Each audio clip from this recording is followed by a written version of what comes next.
When we think of a deadly animal, our brains are hardwired to look for specific physical signals.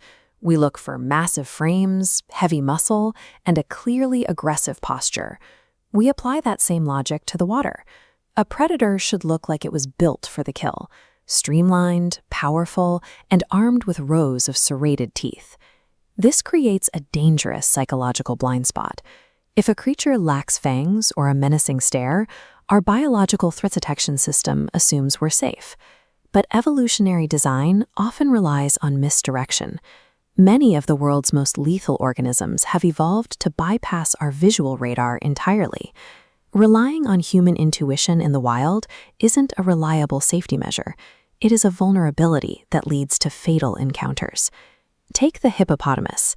With its rounded body and clumsy, almost cartoonish appearance, it is the ultimate false positive for safety.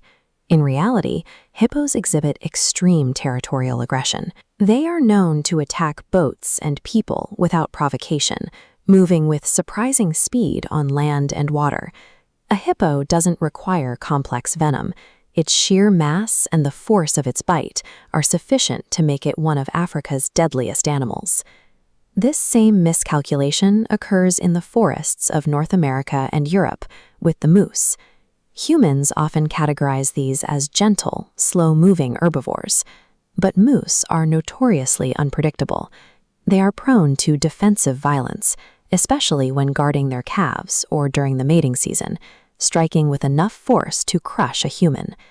In the natural world, a defensive instinct backed by several hundred pounds of muscle is just as lethal as a predator's drive to hunt.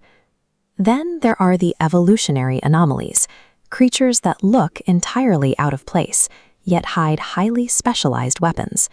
The cassowary, for example, is a flightless bird that retains the anatomy of a dinosaur. If provoked, it uses powerful legs to deliver a kick equipped with a dagger-like inner claw designed specifically for slashing. The platypus is even more deceptive. It looks like a harmless patchwork of a duck, a beaver, and an otter, moving calmly through the water.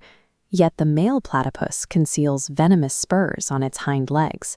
A strike causes localized swelling and pain so intense it can persist for days. The slow loris actively hijacks our nurturing instincts. Its massive eyes and soft fur make it appear helpless and adorable to the human observer. But that innocent face hides a complex chemical reality. It produces a toxin from glands near its elbows, mixes it with saliva, and delivers a bite that can trigger life-threatening shock. Evolutionary camouflage targets the psychology of the observer, weaponizing human empathy to mask a hidden lethal intent. The escalation reaches its peak with creatures so small and visually striking that they appear entirely harmless. Here, lethal force requires zero physical strength. The cone snail possesses an elegant, highly collectible shell that looks like a harmless beach find. However, it conceals a harpoon-like tooth that injects rapid-acting toxins. Because the initial sting is often painless, victims may not seek help until the paralysis starts to spread. Then there is the blue-ringed octopus. It is microscopic, but when it feels threatened, it flashes iridescent blue rings as a warning. Its bite delivers a neurotoxin that moves rapidly through the nervous system, shutting down the victim's ability to breathe.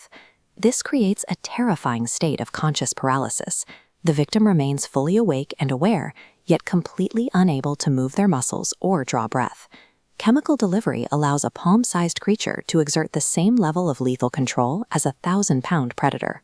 This progression from charging herbivores to toxic snails underscores a consistent disconnect. Our visual instincts were never designed to detect the most efficient killers in the wild. Human labels like cute or beautiful have no standing in biology. They are projections that nature simply ignores. Nature does not owe us a warning label. Survival requires us to look past our aesthetic assumptions and respect the reality of the animal's capabilities. Ultimately, true respect for the wild means acknowledging that a threat doesn't have to roar to be lethal. Often, it is the quiet, beautiful thing right at your feet.